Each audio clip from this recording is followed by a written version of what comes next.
What is the difference between art and content?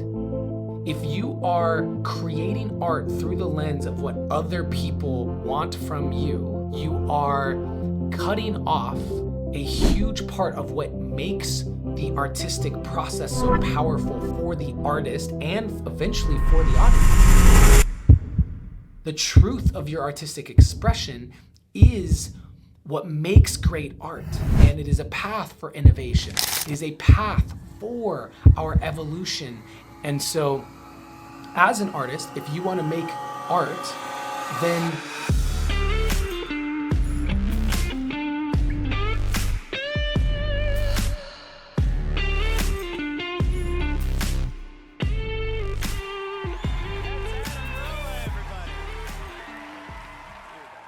what's up, family?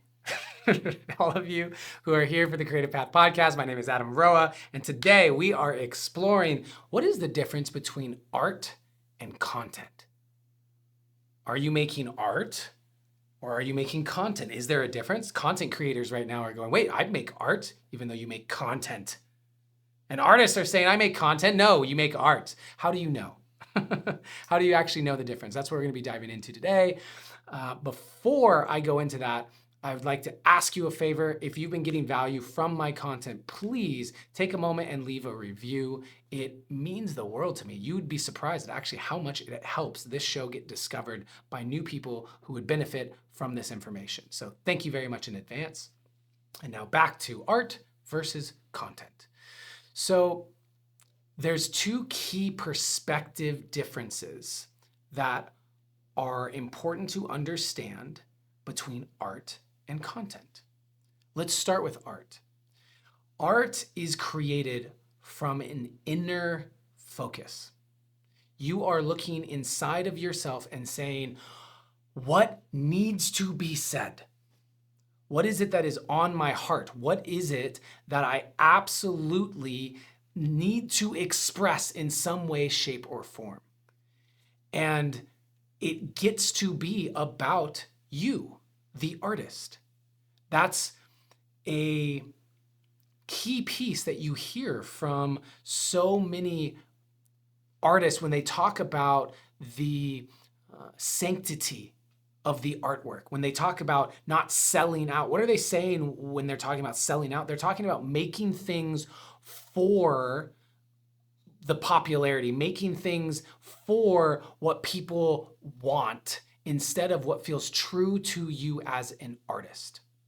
And so as an artist, if you want to make art, then you are taking this deep introspective look inside of yourself and finding that emotion, finding that story, finding that perspective that is so on fire, so burning up inside of you that there is no choice but to express it with the world in some way, shape, or form. And now you take that need to express and you put it into a medium of expression. And that could be dancing, painting, writing a song, that could be poetry, that could be interior design, that could be anything and everything that feels like it is you getting to express the deep inner desire of your soul.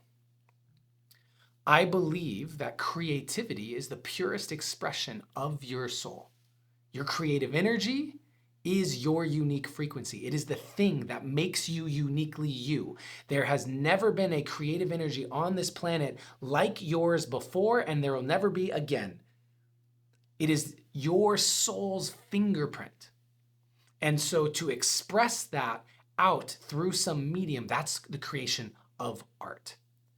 And what is the difference with content? Content is outwardly focused.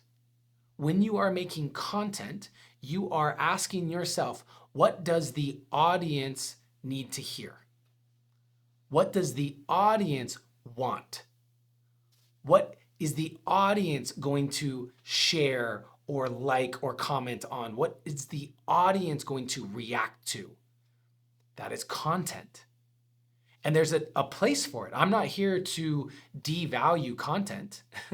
I make a lot of content. This is content.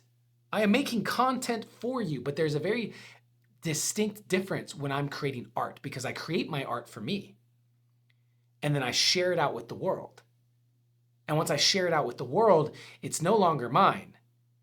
My spoken word poetry albums, the 2 that are on Spotify, I made those for me. The first one is called Permission. It has a lot of poems that are observational. This is what I see happening in the world. This is what I see going on in the world. And I'm commenting on that. And it's deeply personal to me because they're perspectives that are needing to be expressed. And I turn them into poetry, and then I turn that poetry into this album, and then I put it out into the world. That's my art. Some people resonate with it, some people don't. My second album, The Journey Back to You, also on Spotify if you want to listen to the difference between the two, because at that time my poetry had become deeply personal, not observational to what was going on in the world, but was deeply personal about what was going on inside of myself. And again, I wrote that poetry for me. What is going on? How do I figure myself out? Why am I feeling what I'm feeling? And then I turn it into an album and I put it out into the world, and that is my art. And I hope you like it, but I made it for me. It was a part of my process as a soul on this planet, needing to feel. I needed a place to put all of these feelings. I needed a place that I could safely emote. And content like this one, I have a list in front of me right now on all the different ideas that I thought were cool and relevant. And going through those ideas, I'm selecting the ones that I think you would get the most value from. As I'm speaking about this right now, I have you in mind. I am thinking, what would they need to know about art versus content?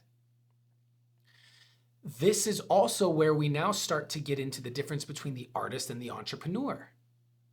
The artist being someone who's very inwardly focused on what needs to be expressed, and the entrepreneur being very outwardly focused on what people in the market need. How do I deliver something that the market actually needs? That's entrepreneurship. And so why I feel this is such an important topic to be discussing is because when you confuse the two, you devalue both. If you are creating art through the lens of what other people want from you, you are cutting off a huge part of what makes the artistic process so powerful for the artist and eventually for the audience. The way in which your creative energy flows through you as a unique expression of your soul, devoid of what it will do out in mainstream culture, the truth of your artistic expression is what makes great art. And the irony is that so many people are copying what's trending in art. They want to make a sound that sounds like the top Billboard hits or whatever as musicians, or movies that are the same themes as these other movies that did really well. But the ones that actually stand the test of time, the great masterpieces and artworks of our time and throughout history, are the ones that broke the mold, are the ones that went outside the box. And that's only possible if you're not paying attention to what everyone wants, but you're paying attention to what your soul needs. And that's art. That's the role of art in our lives. It is a path for our evolution, and it is a path for innovation. And what is the role of content? Content is a transfer of ideas, and better content transfers those ideas to you in a way that has the most efficacy in being understood. So This right now is content, and I am doing my absolute best to deliver it in a way that you can understand and receive and process into something that will be useful for your life. That will make it good content. And so what does that require? That requires me to structure it in a certain way, right? When we think about content on YouTube, on content on Instagram, you need a hook because you need to keep retention past that first 3 seconds and then 60 seconds and then 3 minutes. And so it's important to design your content in a way that will accomplish those things. Because the goal of the content is to reach you, first and foremost, and second of all, to be received by you in a way that's useful for your life. I have to think about that differently than when I create my art. Both of those are useful so that while creating whatever it is that you are creating, you know which category it's in, what your intention is, and then you know how to make it better. If you are working on something that is actually meant to be your art, where you are expressing just the truth of your soul, and you are creating it while worried about how other people are going to receive it and what other people actually want, you are going to devalue that art. It is going to come out worse. And if you are making content, meaning the goal of it is to get it seen by as many people, making it viral, having it easily synthesizable and applicable to people's lives, if that is the content that you are making, but you are focusing entirely on your inner desires and therefore not considering the platform, not considering the needs of the audience in that, the content is not going to do as well. And I see so many people struggle. I lead a incubator program called the Artistic Entrepreneur. And inside of that program, I see so many people struggling because they haven't delineated these two things. They are trying to combine them and make content that is art or art that is content. And it's really hard to do that. It's not impossible, by the way. Sometimes they overlap. Sometimes you find a way in which your authentic expression of what is burning on your soul and is alive for you, and the medium through which you express that truthfully winds up being great content for a certain platform or the way that people receive it. An example being my poem, You Are Who You've Been Looking For, which went super viral. Super viral. But guess what? How did that happen? Was when someone took my art and turned it into content. What do I mean by that? I had this recording of me performing this poem, You Are Who You've Been Looking For, which if you're not familiar with it, you can go look it up. It has been viewed over 250 million times, the most viral live poetry performance in history. And I posted that. It's on my YouTube right now. I posted that online, and it was just me performing it. It had top and bottom margins like cinematography, right? A movie where it had the black bars at the top and the bottom. It had a title card and an opening that I felt was cinematic. And when you watch that, it's good. And it got 500,000 views. And I thought that was amazing because at the time I didn't have a big social media following. That was the most I'd ever gotten by far. And then this company Goalcast came in and they said, hey, can we do a version of this? And they took that piece and they cut it up. They cut out the first minute, so it started with a hook. The line they started with is, buy this car, you'll get girls. Buy this bra, you'll get guys. That's a line in the poem that's a minute in. And so they cut the first minute to start with a hook.